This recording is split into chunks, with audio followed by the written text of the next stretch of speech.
Hello आदाब, चलती रहेगी जिंदगी में आपका इस्तकबाल करते मैं हूं आपके साथ सना वारिस। Good afternoon. आप देख रहे हैं हमारा खास प्रोग्राम, जैसे कि मैंने नाम पहले ही बताया, चलती रहेगी जिंदगी हमारे शो का नाम है। और इस शो में हम रोजाना सेहत के मुतालिक बात करते हैं, चूंकि सेहत से जुड़ा हुआ कोरोना भी है। कोरोना में अगर आपकी सेहत सही नहीं है और कोरोना के फैलाव जैसे जैसे उसमें कमी दर्ज की जा रही है, ये खुश आइन बात है। और कोरोना से हर चीज़ जुड़ी हुई थी, ऐसा कहना गलत नहीं होगा, क्योंकि जब कोरोना फैल रहा था तो स्कूलों को बंद किया जा रहा था और मार्केट्स बंद हो रहे थे, दुकानें भी कहीं पर और नाइट कर्फ्यू का निफाज किया जा रहा था, कहीं पर वीकेंड कर्फ्यू लगाया गया था। लेकिन अब धीरे धीरे तमाम जो पाबंदियां थी उसमें कमी की जा रही हैं और धीरे धीरे सबसे अच्छी बात यह है कि आज कई रियासतों में स्कूल खुल गए हैं। स्कूलों में यूं कहें कि रौनक लौट आई है। बच्चे जो हैं स्कूलों का रुख कर रहे हैं, उनके चेहरे पर खुशी देखी जा रही है, क्योंकि आपको याद होगा नाज़रीन कि कितने महीने गुजर गए हैं बच्चे स्कूल से दूर रहे। ऐसे में दोबारा जब वो स्कूल के ग्राउंड पर लौट रहे हैं तो एक अलग सी चमक उनके चेहरे पर देखने को मिल रही है। ऐसी तस्वीरें हम आपको टीवी स्क्रीन पर भी दिखाएंगे और उम्मीद है कि आप सुबह न्यूज़ 18 उर्दू के हर बुलेटिन में और हर प्रोग्राम में ऐसी तस्वीरें देखते रही होंगी या देख पा रही होंगी। तो एक बार फिर से चलती रहेगी जिंदगी में स्कूलों की तस्वीरें हम आपको दिखाएंगे। वहीं कोरोना की तादाद की अगर हम बात कर लें तो कोरोना की तादाद अब बहुत कम हो गई है।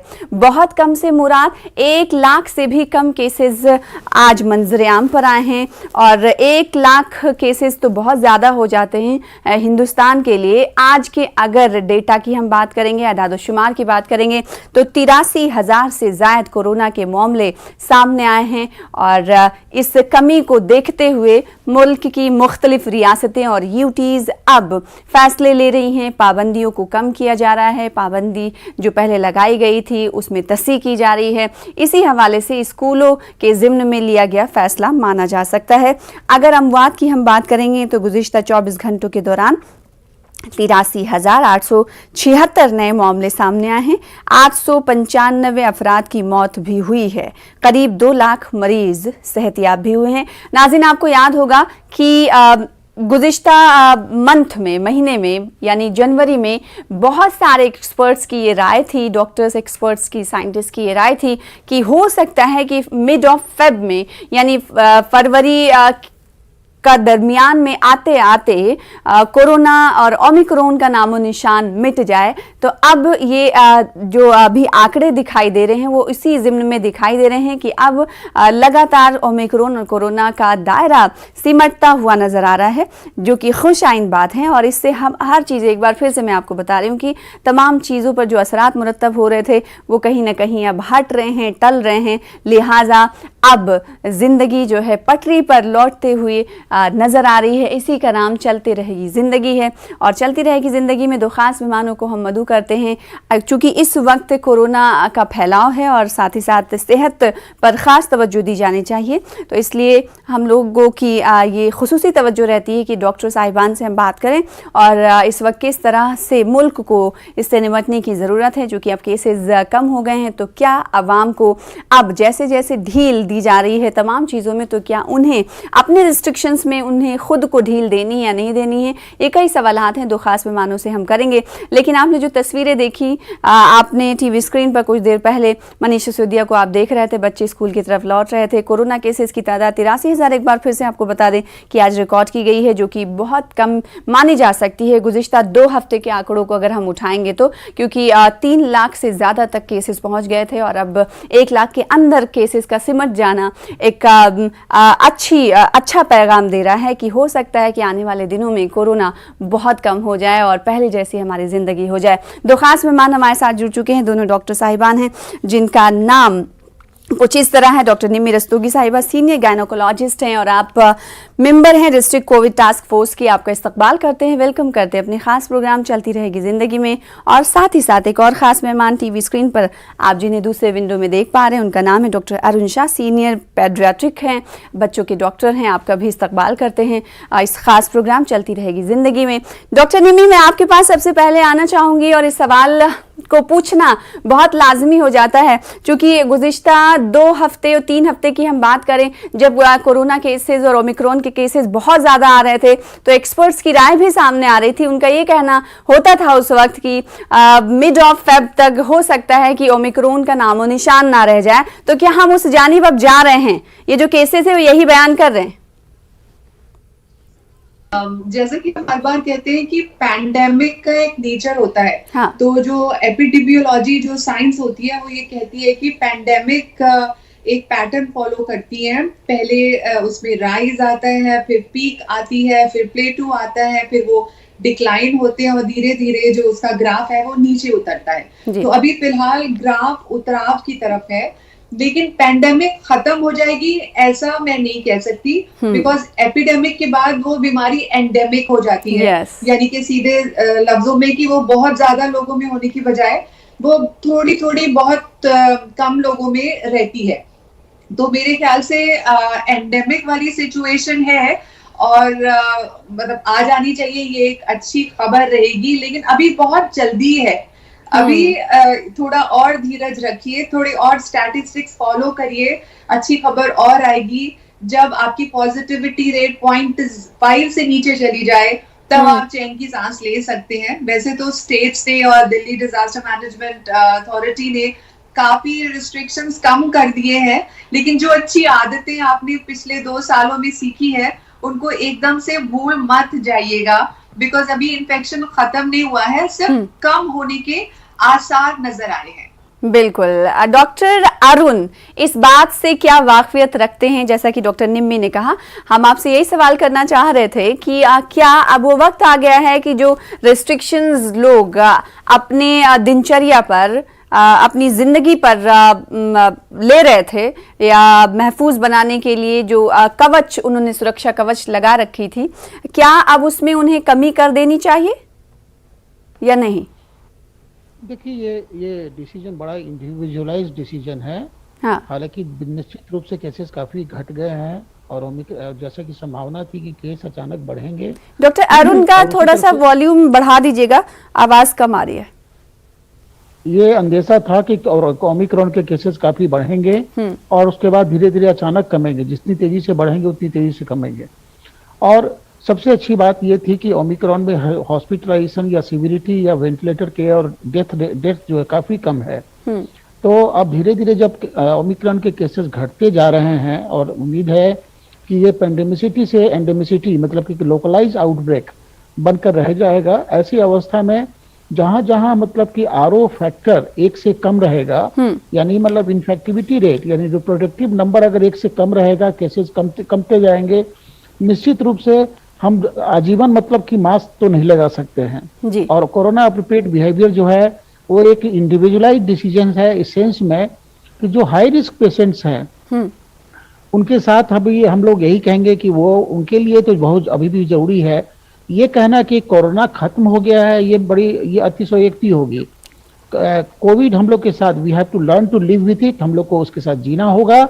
और जो हाई रिस्क पेशेंट है, जो 60 से ऊपर में है, जिनको कोमॉर्बिडिटी है, even the childrens who have the high risk factors, they should be given vaccinations. और इनको मतलब कम से कम जहां तक हो सके कोरोना अप्रोप्रिएट बिहेवियर में use of mask in the crowded places, they must stay in the ventilated rooms, they must wash the hands. तो वो जरूर होना चाहिए, क्योंकि हाई रिस्क पेशेंट्स में ही देखी गई कि सबसे ज्यादा डेथ है, सबसे ज्यादा सिविरिटी है। और अभी ये कहना बहुत ही प्रीमेच्योर होगा कि हम लोग ये ठीक है, हम लोग ये उम्मीद करते हैं कि we have reached at the end game of pandemic. ज्यादा उम्मीद है कि हम अब ये महामारी से हम मुक्त हो जाएंगे, लेकिन इस बात का अंदेशा हमेशा रहेगा कि जिस हिसाब से पूरी दुनिया में आधी से ज्यादा आबादी को मतलब कि वैक्सीन नहीं पड़ा है, टीकाकरण नहीं पड़ा है, तो चेन ऑफ ट्रांसमिशन लगातार चलेगा और वायरस के जो म्यूटेशंस होने की संभावना बनी रहेगी। ऐसी अवस्था में एक बहुत रिमोट पॉसिबिलिटी होती है कि ओमिक्रॉन की जगह कोई दूसरा म्यूटेंट वायरस उसका भी जन्म हो सकता है। तो हमें जरूरत है कि नेशनल इंटरनेशनल लेवल पर कि हम सर्विलियंस करें, जीनोमिक सीक्वेंसिंग कराएं और ये पता लगाएं कि कहीं नया वायरस जो है उसके कोई डिजास्टर्स कॉन्सिक्वेंसेस तो नहीं है, जी, उसकी बिल्कुल। ये बहुत ट्रांसमिसिबिलिटी। अच्छी आपने बात कही डॉक्टर निम्मी, आपसे मैं इसका जवाब चाहूंगी, इसमें आप अपनी बात को जोड़िएगा कि चूंकि जब डेल्टा था, डेल्टा ने तबाही मचाई, फिर उसके बाद ओमिक्रॉन आया, ओमिक्रॉन के बाद एक दो और वेरिएंट आए, तो डॉक्टर अरुण साहब का ये कहना है कि हो सकता है क्योंकि नई शक्लें बदल कर फिर से कोरोना आ सकता है, तो इसके लिए क्या करना होगा मौजूदा वक्त में सरकारों को और साथ ही साथ लोगों को? हाय डॉक्टर अरुण, अनफॉर्चुनेटली आपकी ऑडियो मुझ तक नहीं पहुंच पा रही है, पर जो सना ने मुझसे पूछा है उसके हिसाब से मैं ये कहना चाहूंगी कि देखिए, पहली वेव, दूसरी वेव और तीसरी वेव में ही आप कंपेयर कर लीजिए। पहली वेव में जो हमारी अंडरस्टैंडिंग थी उसको हमने दूसरी वेव में इस्तेमाल किया। दूसरी वेव बहुत ज्यादा भयानक थी क्योंकि वो वायरस बहुत ज्यादा स्ट्रॉन्ग था। अब उसके बाद उसके बेस पर तीसरी वेव इतनी ज्यादा डिफिकल्ट टू मैनेज नहीं थी, वायरस कमजोर था, लेकिन साथ साथ हमें इम्यूनिटी भी आ गई थी, हमें समझदारी भी आ गई थी, एडमिनिस्ट्रेशन को समझ भी आ गया था कैसे मैनेज करना है। तो based on the accumulation of our knowledge about past 3 waves, I think अब हम बेटर सिचुएशन में रहेंगे। अगर कोई वेरिएंट आता है या कोई और तरह का इसमें म्यूटेशन होता है, तो अब हम एक बेटर सिचुएशन में है इसके नेचर को समझने में। इसमें रिसर्च भी हो रही है, एविडेंस बेस्ड साइंस भी है, और लोगों में भी एक समझदारी आ गई है। अब कितना भी लोगों को इस तरह से कहिए कि आप मानती नहीं है या असावधानी करते हैं, बट मुझे लगता है लोगों में समझदारी आ गई है। सबको अपनी जान प्यारी है, सबको अपनी सेहत प्यारी है, तो बहुत जल्दी डीकंडीशनिंग हो जाएगी। मतलब जो चीजें हम सीखे हैं वो हम बहुत जल्दी हम भूल जाएंगे, मुझे ऐसा नहीं लगता। अब देखिए, फिलहाल जैसे आज कल परसों ही एक ऑर्डर आया है कि सिंगल ड्राइवर अगर कार में है तो उसको मास्क लगाने की जरूरत नहीं है। ये एक बहुत बड़ा कदम है, लेकिन समहाउ वो कंडीशनिंग हमारी हुई है। जैसे मैं मास्क बिना लगाए मुझे बहुत अटपटा लग रहा था खुद को ड्राइव करने में, या और भी अब जब रिलैक्सेशन आएंगे तो हमारे दिमाग को भी समझ आ चुका है कि क्यों जरूरी है। हाथ धोना जरूरी है, कीटाणु हर जगह होते हैं, चाहे वो कोरोना हो, डेल्टा हो, ओमिक्रॉन हो, किसी भी तरह का वायरस या बैक्टीरिया हो, हाथ धोना जरूरी है। एक अच्छी आदत हिंदुस्तान ने सीखी है, इस कोरोना ने बहुत सारे लोगों को शक के घेरे में भी ला दिया है। इसका जवाब मैं डॉक्टर अरुण से लेना चाहूंगी, लेकिन चूंकि डॉक्टर निम्मी आप गायनोकोलॉजिस्ट हैं, तो मैं आपसे ये सवाल करना चाहती हूँ। मान लीजिए किसी पेशेंट को कोरोना है और उनकी डिलीवरी डेट आ गई है, ऐसे में उन्हें क्या एहतियात बरतने की, उनकी फैमिली को, डॉक्टर्स को एहतियात बरतने की जरूरत है? ये तो बहुत मतलब क्रूशियल टाइम होता है किसी भी पेशेंट के लिए, डिलीवरी जब होने वाली होती है और उन्हें कोरोना है, तो कैसे डील करना चाहिए? जी देखिए, आरटीपीसीआर हम रूटीनली करवाते हैं हर एक पेशेंट का जिसकी डिलीवरी डेट नजदीक होती है, और अगर अनफॉर्चुनेटली आरटीपीसीआर पॉजिटिव आ जाता है तो हर वही तरह की प्रिकॉशन होती है जो किसी भी सर्जरी के लिए से पहले जरूरी होती है, डॉक्टर्स के लिए, अस्पताल के लिए, ओटी के लिए, लेबर रूम के लिए, मरीजों के रिश्तेदार के लिए। सेम प्रोटोकॉल गाइडलाइंस जो पिछले 1.5-2 सालों से हम फॉलो कर रहे हैं वो करते हैं। मरीज को हाई रिस्क पेशेंट की तरह डील करते हैं, और उसमें उसकी सेहत के लिए जो जो चीजें बिगड़ सकती हैं वो पहले से ही सोचकर उसका ध्यान रखते हैं। जो बच्चा डिलीवर होता है उसके लिए भी पहले से ही तैयारी होती है, और पीडियाट्रिशियन को पहले से साउंड कर दिया जाता है। तो वो हमारी प्रोटोकॉल है और वो रहेगी और आने वाले कई सालों तक रहेगी, बिकॉज किसी भी पेशेंट को ये वायरस सब क्लिनिकल या क्लिनिकल हो सकता है, तो उसमें किसी भी तरह की कोई कोताही नहीं होगी। क्योंकि अरुण साहब बच्चों के डॉक्टर हैं, पेडियाट्रिक हैं, सीनियर, तो उनसे भी ये बात करना जरूरी हो जाता है जब हम एक डिलीवरी पेशेंट की बात कर रहे हैं जो कोविड पॉजिटिव रही हूं, तो क्या इसका असर बच्चे पर भी पड़ सकता है? और अगर बच्चे के लिए सावधानियां बरतनी है, एहतियात बरतना है डॉक्टर अरुण, तो क्या क्या बरतना होगा? देखिए, अभी जो स्टैंडर्ड जो गाइडलाइंस है कि नवजात शिशु को माँ का दूध पिलाना है, अगर वो कोरोना इन्फेक्टेड मदर भी है तो वो मास्क लगा करके जो सैनिटेशन या हाइजीन, हैंड वॉशिंग ये कर करके एक्सक्लूसिव मदर्स मिल्क देना है। अभी एक स्टडी आई है, उस स्टडी के हिसाब से माँ के दूध से वायरस ट्रांसमिट नहीं होता है।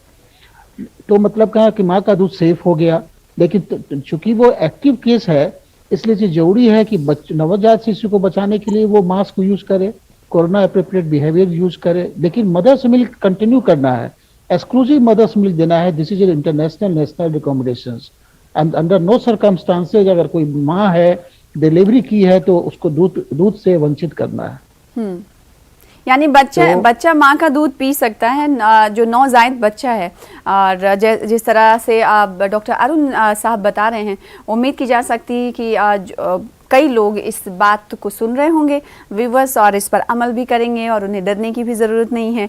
डॉक्टर निम्मी, कुछ देर पहले आप हाथ धोने की बात कर रही थी, तो हाथ धोने से कई सारे ऐसे केसेस भी सामने आ रहे हैं कि उन्हें शक की बीमारी हो गई है, वो बार बार हाथ धो रहे हैं। ऐसे केसेस मतलब लोगों को ना वो बढ़ रहे हैं उस तरफ कि अरे हाथ में कुछ लग गया होगा, तो जितने बार वो हाथ धोते नहीं थे उससे 10 गुना 20 गुना ज्यादा वो हाथ धोने लगे, पैर धोने लगे। ऐसे लोगों को क्या करना चाहिए, आपका क्या मशवरा होगा? जी देखिए, हर अच्छी चीज के साथ कई बार कुछ पैथोलॉजिकल चीजें भी आ जाती है। ऑब्सेसिव कंपल्सिव डिसऑर्डर अभी से तो है नहीं, बहुत सारे लोगों को पहले से ये प्रॉब्लम होती है, कुछ लोगों को माइल्ड होती है। हाँ, मैं देख रही हूँ केसेस ऐसे कि बढ़ गए हैं बिकॉज एकदम ऑब्सेशन हो गया है, कीटाणुओं का फोबिया हो गया है लोगों बिल्कुल, को। बिल्कुल। मुझे लगता है हर जगह इन्फेक्शन है। हाँ। तो वो शरीर की बात नहीं है, वो थोड़ा सा साइकोलॉजिकल और मन की बात है। तो ऐसे लोगों को कैसे अपने माइंड को दुरुस्त करना होगा, सही मायने में स्टेबल रखना चाहिए, उसके लिए क्या करना चाहिए ऐसे लोगों? क्योंकि मैं भी सुनती हूँ बहुत सारे केसेस ऐसे सामने आ रहे हैं, आप रिलेटिव फ्रेंड सर्कल में भी देखोगे कुछ लोग ऐसा ही कहते रहते हैं और करते भी रहते हैं। जी, उनको साइंटिफिक नॉलेज ये बताइए कि कांटेक्ट इन्फेक्शन जो होता है वो एक बार धोने से हो जाता है। हर बार ये नहीं कि आपको हाथ धोने है या कीटाणु आपको बिना टच करे आपको कीटाणु हाथ में नहीं लगेगा, और एक बार आपके हाथ साफ हो गए तो वो काफी है। उससे ज्यादा आपको और ज्यादा सैनिटाइज करने की जरूरत नहीं है। लेकिन ये समझाना मुश्किल है। ये एक तरह का ऑब्सेसिव थॉट होता है जो इंसान के दिमाग में वो बार बार लूप थिंकिंग चलती रहती है। तो उसके लिए रिएश्योरेंस और अपनी टेंशन दूर करना, stress busting exercise, yoga, meditation, walks, leisure hobbies, mental health पे ध्यान देना बहुत जरूरी है। मेंटल हेल्थ की तरफ कहीं ना कहीं ये चीजें इशारा करती है। डॉक्टर अरुण साहब भी कुछ जोड़ना चाहते थे, हम चाहते हैं कि वो भी कुछ कहें इस पर।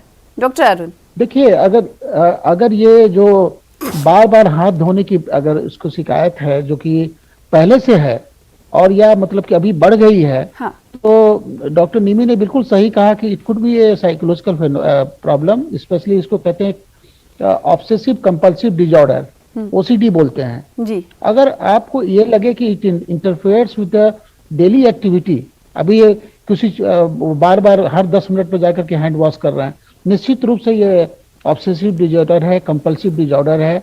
ऐसे कंडीशंस में ठीक है, उन्होंने कहा सही बात की है, योगा करें, मेडिटेशन करें, डी स्ट्रेसिंग करें। और लेकिन अगर ये डेली रूटीन लाइफ में अगर बहुत ज्यादा डिस्टर्ब कर रहा है तो निश्चित रूप से सिकेट्रिस्ट को दिखाने की जरूरत है, because there is a very good medicine for that. तो एक लेवल के बाद कि माना कि दिन भर में 50 बार वो हाथ ही धो रहा है तो that means it required some medication and some cognitive behavior therapy or counseling by a proper competent authorities. तो ऐसे अगर कोई आपके आसपास कोई लोग दिखते हैं, आपके रिश्तेदार या फिर आपके घर में, तो उन्हें साइकाट्रिस्ट की मदद लेनी चाहिए। डॉक्टर अरुण शाह का ये कहना है। डॉक्टर निम्मी साहिबा ने अगर कम है इस तरह के केसेस या इस तरह के व्यवहार, आदत में उनकी कमी है, तो उन्हें खुद इसे दूर किया, उनकी तरफ से खुद दूर किया जा सकता है। वो मेडिटेशन, योगा जैसी बातें डॉक्टर निम्मी साहिबा ने कही। डॉक्टर निम्मी साहिबा, हम ये देख रहे हैं कि अब स्कूल खुल चुके हैं, और लेकिन ऐसा नहीं है कि जैसा कि आप भी कह रही थी कि खतरा टल गया है, खतरा अभी भी है। तो स्कूलों में क्योंकि बहुत सारे ऐसे स्कूल थे जब पिछली मरतबा स्कूल खुले थे, तो पहले और दूसरे दिन जब कोरोना टेस्ट कराया गया तो आधी से ज़्यादा स्कूल के बच्चे जो है कोरोना पॉजिटिव पाए गए थे। तो इस बार जब स्कूल अब आज से खुल रहे हैं, क्योंकि यूपी, बिहार और दिल्ली में स्कूल खुल गए हैं, तो स्कूल इंतजामिया को, स्कूल मैनेजमेंट को अभी कौन कौन सी जो गलतियां थी उनकी पहले, वो नहीं दोहरानी चाहिए। एक डॉक्टर क्या उनको सलाह देगा? डॉक्टर क्या सलाह देगा उनको? सना, ये बहुत डिबेट थी और इसके बारे में डिसीजन लेना बहुत आसान नहीं रहा। ये एक डबल एजेड स्वॉर्ड है। बच्चों की एजुकेशन जारी रहना बहुत जरूरी है, वहीं पर जब बच्चे इकट्ठे होते हैं तो थोड़ा बहुत ट्रांसमिशन ऑफ जर्म्स होता है, या मान के चलिए।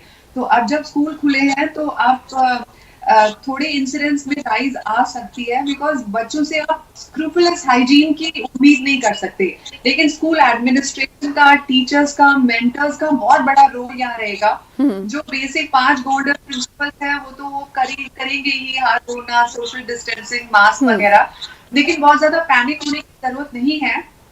अगर क्लस्टर केसेस डायग्नोज होते हैं तो डेफिनेटली कोई एक्शन लेना होगा, अदरवाइज अगर माइल्ड राइज इन इंसिडेंट्स है तो उसको पार्ट ऑफ द गेम मान के आपको चलना पड़ेगा, क्योंकि इधर कुआं है और उधर खाई है। बिल्कुल तो मैं बिल्कुल, अभी की जो सूरत हाल है, जो पोजीशन है, आपने बहुत अच्छी बात कही। इसी नोट पर मैं खत्म करना चाहूंगी इस प्रोग्राम को कि इधर कुआं है और दूसरी तरफ खाई है, तो आपको चलना होगा बहुत संभल कर, क्योंकि कोरोना अभी गया नहीं, स्कूल खुल रहे हैं, तो आपके अपने बच्चों का ख्याल आपको रखना है, स्कूल इंतजामिया ये को भी लोगों का, बच्चों का ख्याल रखना है कि पहली जो गलतियां हुई हैं वो गलती ना दोहराई जाए। बहुत शुक्रिया डॉक्टर अरुण। डॉक्टर अरुण, आप कुछ कहना चाहते हैं? बहुत जल्दी, टाइम नहीं है हमारे पास, बहुत कम है।